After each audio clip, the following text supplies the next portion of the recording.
जिस तरह 26वीं आईनी तरमीम के जरिए चीफ जस्टिस को बिठाया गया, अपना जाती मुलाजम रखकर, और अब उसके बाद 27वीं आईनी तरमीम के जरिए अब जो इलेक्टोरल कॉलेज है, मैं उसको इलेक्टोरल कॉलेज कहूंगा, जिस तरह मुंतखब किए जाते हैं काउंसलर और बीडी मेंबर, इसी तरह के वो फिर इलेक्टोरल कॉलेज के जरिए उस जज साहब को मुंतखब किया जाएगा जो एमएनए और एमपीए को खुश करेगा। अगर वो ना माने तो आप जो सेक्शन 200 है जो आर्टिकल, उसमें अगर जजेस की ट्रांसफर से मुतल्लक अगर जज ट्रांसफर हुक्म नहीं मानता तो सुप्रीम जुडिशियल काउंसिल उसके खिलाफ कार्रवाई करेगी।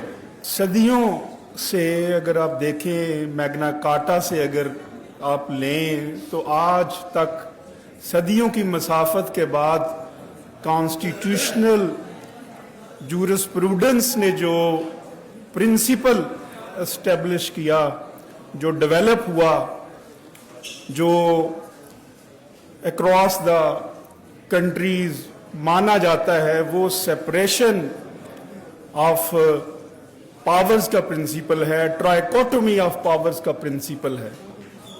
27वीं आईनी तरमीम ने जो बुनियादी स्ट्रक्चर था, जो बुनियादी ढांचा था, उसके ऊपर हमला किया।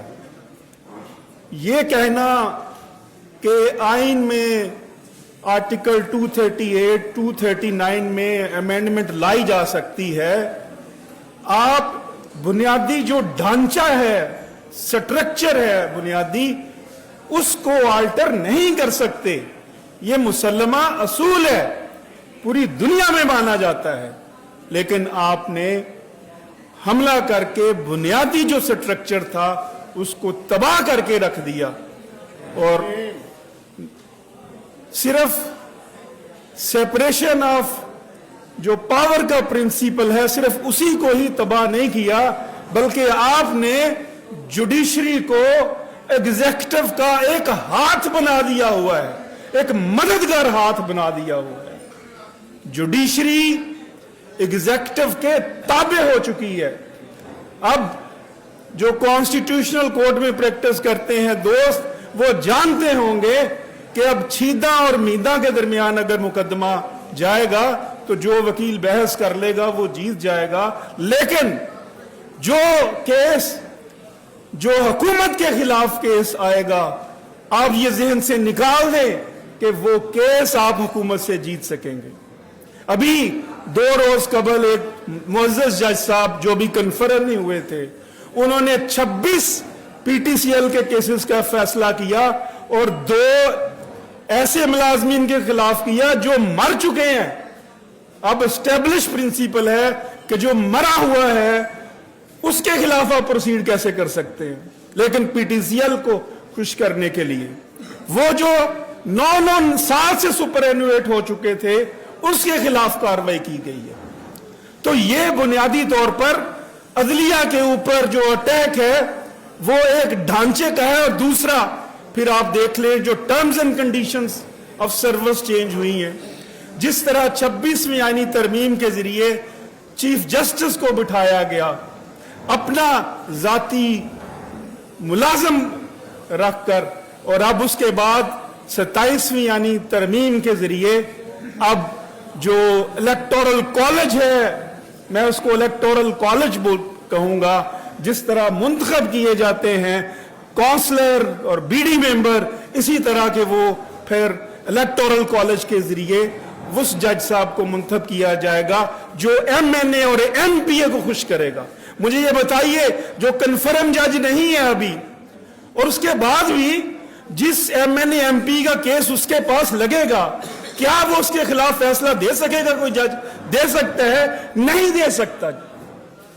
फिर आपने उसके बाद आपने फिर कंट्रोल करने के लिए आपने एक और जुल्म ये किया। ये जो कहते हैं कि कुछ नहीं किया 27वीं तरमीम में, बताइए क्या कबाहते हैं? तो कबाहतें, इससे बड़ी कबाहत और क्या हो सकती है कि को जज जो आपकी मर्जी का फैसला ना करे, आप कहे कि हम उसकी ट्रांसफर करते हैं, उसकी मर्जी शामिल नहीं है। اور پھر اگر وہ نہ مانے تو آپ جو سیکشن 200 ہے جو آرٹیکل، اس میں اگر ججز کی ٹرانسفر سے متعلق اگر جج ٹرانسفر حکم نہیں مانتا تو سپریم جوڈیشل کونسل اس کے خلاف کارروائی کرے گی. تو یہ کیا ہے؟ یہ اس طرح تو ماسٹر اینڈ سرونٹ میں ہم نے دیکھا تھا اور پڑھا تھا کہ جیسے چاہے ماسٹر سرونٹ کو وہ لے کے چلتا رہے اور سرونٹ چلتا رہے. اپنی بات کو اس نقطے پر ختم کرنا چاہوں گا کہ عزیز دوستو اور پاکستان کے عوام، آپ کے بنیادی انسانی حقوق معطل بلکہ ختم ہو چکے ہوئے ہیں. میں معطل نہیں کہوں گا، ختم ہو چکے ہوئے ہیں. آپ کو جینے کا حق آپ کا جو آرٹیکل 9 میں تھا وہ ختم ہو چکا ہوا ہے. آپ کا جو فیئر پروسیڈنگ کا حق تھا آرٹیکل 10A کے تحت وہ ختم ہو چکا ہے.